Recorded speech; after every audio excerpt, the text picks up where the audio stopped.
First, live, local. This is Fox 12 Now. And hello, everyone. Welcome back to Fox 12 Now. I'm Greg Nibbler. As always, thanks for joining us. We are live streaming on our social media channels. We are on our apps. We are on our website. Plenty of places to find this show, and thanks for doing so. And if you are familiar with it, we get to have some really great conversations on here. And I say that a lot because I mean it. And one thing we're going to be talking about right now is the first Rhodes Scholar from University of Oregon. In over 15 years, the only one receiving this tremendous honor in the Pac-12 this year. And she's joining us right now. We have Nayantara Arora, who is right here with us. And Nayantara, first off, thanks for joining us. Congratulations, number one. Congratulations on this honor. Thank you. Thank you so much. I honestly am still in disbelief, so thank you. Are you? Yeah, I was going to ask, like, how long ago did you find out, and how does it feel right now? Yeah, I found out on Saturday night, the day of the interview, actually. And it's been 4 days, and I still can't believe it. I keep getting more and more notifications and more congratulations. So it's slowly becoming more real. But needless to say, I'm very excited for the future. Yeah, I would imagine so. I mean, that's just such a huge thing. Can you tell us about, what you went through, I guess, in applying for this? What was the process like? It's a pretty lengthy process, and it's difficult because it requires a lot of introspection, and it requires one to focus their goals. So I applied to my school for an internal endorsement back in August. I submitted an application to the foundation in October, and then I received notification of an interview a couple weeks ago, and ended up in Seattle this past weekend with 15 other brilliant finalists, 2 from University of Oregon, who are the kindest, sweetest people ever. And we had a 2-day interview process with a luncheon and a randomly assigned interview. And we found the outcome out on Saturday itself, following the interview. And, that first moment, you find out, what is the feeling that you had when you had that happen? I can't even describe it. I processed it, but so slowly.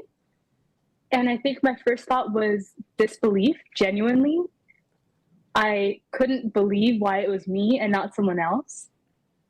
And then I felt relief because I knew that my family would be so happy and that there were so many people who were rooting for me who I didn't want to let down. And then I felt incredibly excited at the idea that I can spend the next 2 years in Oxford studying pretty much what I care the most about in academically. So I think those 3 emotions on top of the adrenaline, just feeling like a blood rushing in my ears, it was an incredible feeling. Who was the first person that you told? I told my family right away. I sent them a quick text. And then actually the person that I was working on my math homework with, minutes before I actually got the announcement, we were on Zoom working on math homework due at 11:59 p.m. And I just had hung up with her when the judges came out and told all of us. So, and she saw me extremely nervous, almost a wreck while we were studying. So I figured I had to tell her because I think she was anticipating as well. So she was concerned a little bit, yeah, before realizing what it was. Yeah. Well, you mentioned, getting these 2 years at Oxford to study what you love the most. What is it that you study for everybody out there? Yeah, at University of Oregon, I'm majoring in neuroscience with minors in global health and chemistry. And at Oxford, I hope I can expand on that by pursuing a master's degree in global health modeling, and then follow that with a master's degree in international health and tropical medicine. And I hope that I can bring my expertise and knowledge in neuroscience and apply that to a global health or a public health lens. And so if you pursuing this and going to Oxford and studying exactly what you were just talking about, ultimately, what would your ideal goal be with this amazing education that you have and that you're going to continue having? Yeah, I think the field itself is so interdisciplinary that I would love to work in a appropriately interdisciplinary field that combines medicine practice with research, which is something I'm really passionate about, and policy to make the greatest possible impact in people's lives.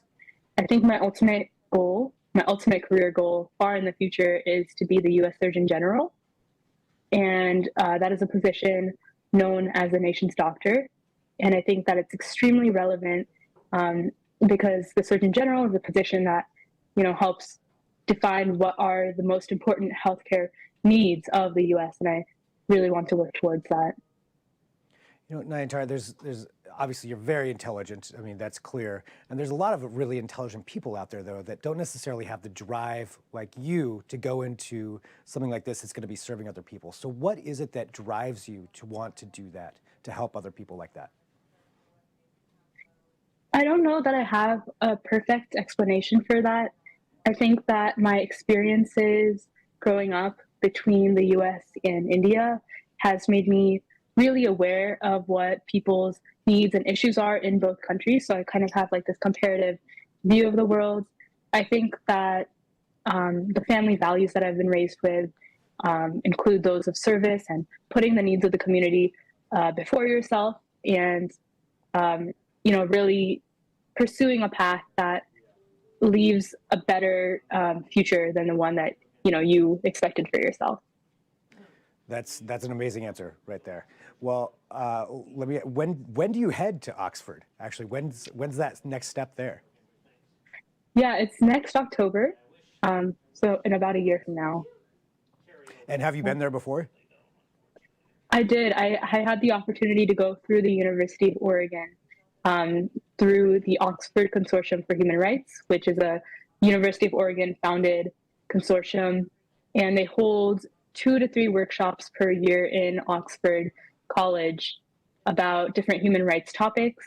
And I had the opportunity to travel there last March and April to learn and present about human rights and the climate crisis. Wow. Well, you mentioned, I mean, again, going back to the University of Oregon side of things, and what it says right there, the first one in over 15 years from the University of Oregon, the first student to receive this honor.